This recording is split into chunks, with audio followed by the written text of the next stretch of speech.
नमस्कार मित्रांनो, रामराज सांगळ्याला सिंगल पर्सनच्या सगळ्यांचं स्वागत आहे। जर आज आपण जाणार देहरगड बर का किल्ल्यावरती एक आजी राहते तिच्या पायथ्याशी, तिच्याशी आपण मस्त गप्पा वगैरे मारणार बर का। तिचं जीवनचरित्र आपण जाणून घेऊया। चला जाऊया देहरगडाला मित्रांनो। व्हिडिओ नक्की शेवटपर्यंत बघा मित्रांनो, व्हिडिओ स्किप न करता बघा। चॅनलवरती नवीन असं चॅनल सबस्क्राईब करा, लाईक करा, शेअर करा मित्रांनो। चला जय जिजाऊ जय शिवराय मित्रांनो। चला आपल्या प्रवासाला सुरुवात करूया। आपण जाऊया आता आजींकडे। आजींचं काय नेमकं कसं आहे संसार वगैरे प्रपंच आपण बघूया बरं का, आणि थोड्याशा गप्पा वगैरे मारून तिथून आपण देहरगडाला वरती गडाला जायला सुरुवात करू। चला नमस्कार। तुम्ही एकटेच राहते का इकडे? आम्ही इथंच राहतो कायमचे। इथंच का? काय इतिहास या किल्ल्याचा? मी पवार नाही का? ते पवार नाही, इथं मळ्यात राहते ते नाही का, शेड नेट बिटे पा तिथं गोपीनाथ पवार म्हणते ते पिकअप वगैरे पा त्यांच्याकडे। हा त्यांच्या का आलं तर त्यांच्या पाहुणं आहे ना, ते भावाचे साडू नेमके ना। नाही नाही कुठलं शिला हा हे पोर मा बरोबर आहे ना।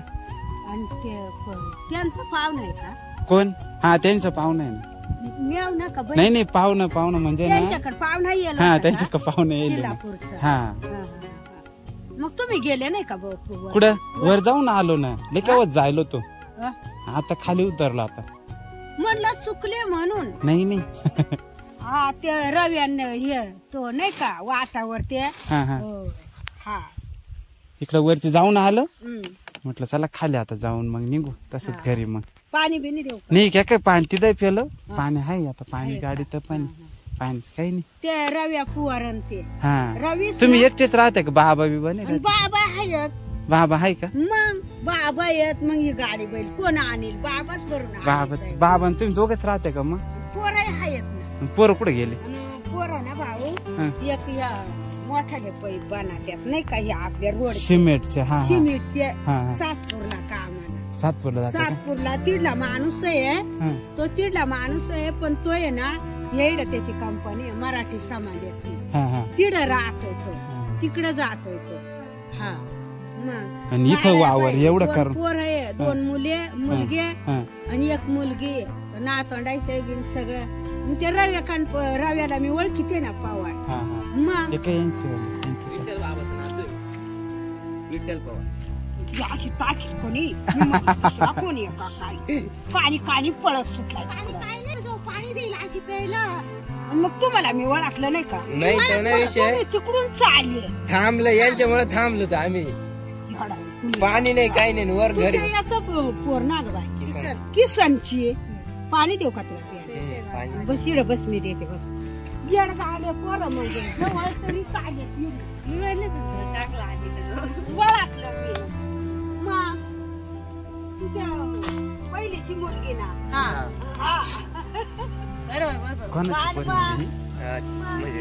वगैरे काही सांभाळते का नाही? इथं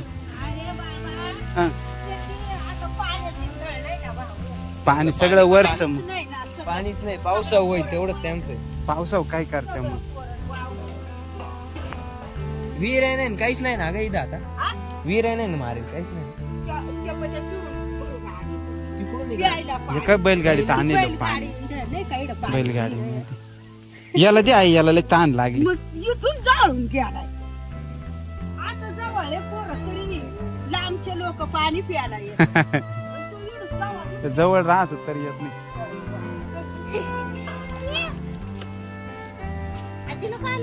आजी होऊन जाईल तेवढं, जाऊ दे। घेतलं तिने घेतलं।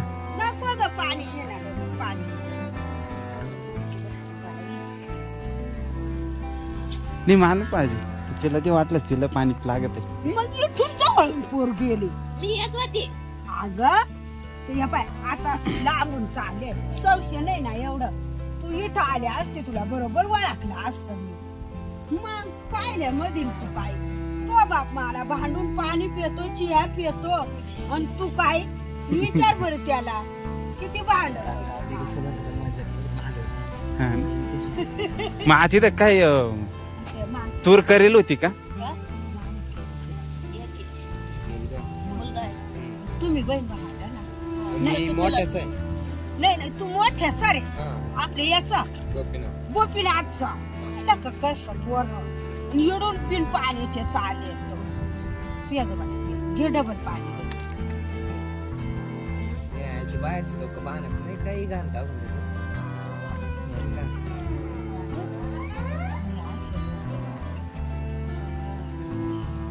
आजीच आहे बाई, तुला का मी सांगते बाई रागाव बाई. पप्पा माझं लग्न करून द्या. आणि तसं बुवा आता एक मी सांगते, जनावराची आणि एक जण गवळी, एक गवळी होता हा, आणि एक आमचा आदिवासी होता, म्हणजे एक जनावर. असं तिघायची लढाई चालू होती तिथं माणसांची. हा मग तिथं घडेल पाय, तिथं घडेल आणि मग घडून ठेवेल ते. मग म्हणजे दोन माणसं आणि एक वाघ, आणि मग ते घडून ठेवेल पाय तिथं. हं तर एक गवळी समाजातला आणि एक आमच्या आदिवासी आणि एक जनावर, म्हणजे आज तिघांचा लढा. बिबट्या किंवा वाघ काय असेल बिबट्याच मारामारी झाली. तर ते दोघही मेले, ते दोघं मेले आणि वाघही मेला. तिघही मेले, तिथं घडून बसावे. तिघही मेले. मग तिघांचं मूर्ती केली. मग तो नाशिकला नाशिकला गवळी राहतो. तो काय कशाला येतो? वाघ बारशीच्या दिवशी येतो. वाघ बारशीला अरे कलर द्या, तू मध्ये जाऊ पाय बरं कसं आहे.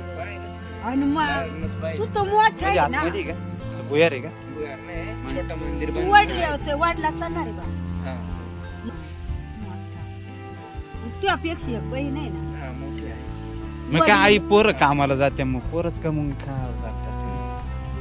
एकदा सावसारा झाल्या का पोरं नाही इथं राहते का? राहते ना. काही भाऊ काय सांगतो मरून ₹10 का? फक्त कस आता तुला समजू नको समजू, तू पण मी तुला तू माझाच आहे ना. हा मग फक्त काय आहे नाही बरोबर आहे, हसू नको तू. तुझ्या बापाला विचार बसेल ती म्हातारी लय बेकार आहे. लग्न केलं मी, माझे जन्माला तू आला बरोबर, मी लग्न केलं तुझं, मग विसरूनच जायचं असं थोडं राहते. आई वडिलांना सांभाळावं लागत आहे. विसरूनच जायचं. नाही विसरून नाही असं नाही राहत. जमीन विकून चला शहरात राहिला, शहरात राहून जायचं, इकडं विकून मोकळं. त्याच्यामध्ये सातपूरला राहत्या का तिकडं? आणि मग नाही ना इकडं 2 घर बांधले, दोघायला 2 मुलं आहेत, 2 घर बांधले. मग तुम्ही दोघं इकडे राहते, ते तिकडे राहत्या. काही जाणून नाही देते ना. ते खालतो पलाट करीत पाय. अरे तू पाहिला असला असा बेवड्याचा पाय, मोठा बुट्टा. तो बापाला विचार.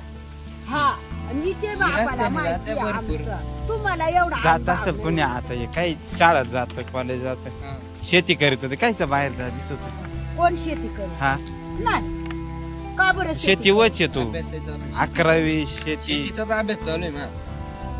शेतीचाच नाही येड बॉक्या, शाळा पाहायची. मग शाळा चालू आहे ना. हा शाळा पाहायची. आता तुम्ही गावठी शेती करते ना, हा तशी मी शाळातली शेती करतोय, म्हणजे शेतीविषयी शिकवतो सगळं. आपण कमी उत्पन्न काढतो, ते जास्त उत्पन्न काढणार. माझा ऐक, तू शेतीचा उत्पन्नाचा विचार करतो अभ्यास मध्ये, बरोबर? जास्त उत्पन्न काढायला पाहतो आपण. तसं गहू हरभरा सगळं एक करीतो. शेती पाहाय बर का भाऊ, शाळा पण तू शेती पाहाय. तुझे आई बापायचं सोड, ते आई बाप नाही. आज तू समजा या बाई, तू कर शेती पाहा लागते, पण तुझ्या जीवाचं तू पाय. पण कसं पाहायचं? तुला वाटला का बुवा मुलगीला शिकविते असं नाही भाऊ, दोघांचं शिकवायचं. बाई शाळा शिकायची, काम करायचं, पण असं करायचं नाही, बरोबर? मग ते काही कामच नाही, त्याचं काही उपयोग होत नाही. कारण जन्माला आला पाणी वाहून गेला अशी गमत होती मध्ये. बरोबर आहे का? मग काय तिच्या पोऱ्यावर नाही का आजी, माझं कसं आहे, याचाही डोकं लावायचं, आणि ते जर झालं तर मग दुसऱ्याला देऊन टाकायचं, असं तुझं विचार आहे.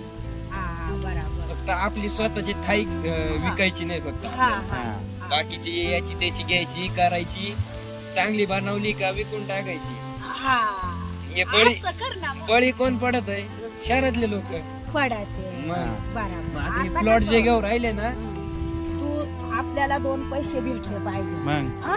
ते क्षेत्राचं करायचं आणि तू लगेच त्याला 2 पैसे तुला घडले पाहिजे बरोबर आलं लक्षात माझे बी आणि तुझे बी असं हा तुम्ही दोघं एकटाच आहे का मला मोठी बहीण एक ऐक बघा अशा गौऱ्या वगैरे थापून ठेवल्या मस्त शेणाच्या याला रान गौऱ्या म्हणत्या बरं का मित्रांनो ऐक बरंच अशा होत्या वेळा आता झाकून ठेवल्या असं ना आपण त्या डोंगरावरती वरतो बरं का मित्रांनो तर आईचा स्वभाव कसा वाटला कमेंट करून नक्की सांगा चॅनलवरती नवीन असं चॅनल सबस्क्राईब करा लाईक करा शेअर करा मित्रांनो खूप असा जीवतोडीचा व्हिडिओ होता मित्रांनो एकदम आणि अशी काळजाला भिडणारी कहाणी होती